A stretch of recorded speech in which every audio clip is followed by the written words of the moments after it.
Alright, today I'm going to show you guys how to remove the front grille on a 2013 Range Rover Sport. You won't need any tools.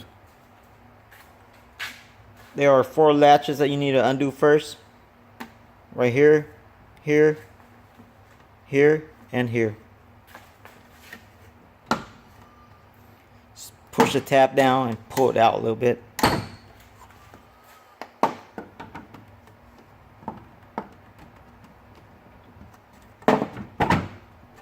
Alright, now the top is out. Make sure they're all out or else you might break them.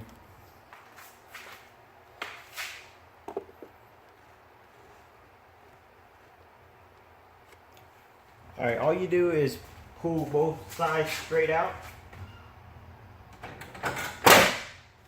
That's it. There are 2 tabs that you need to pull out right here and right here.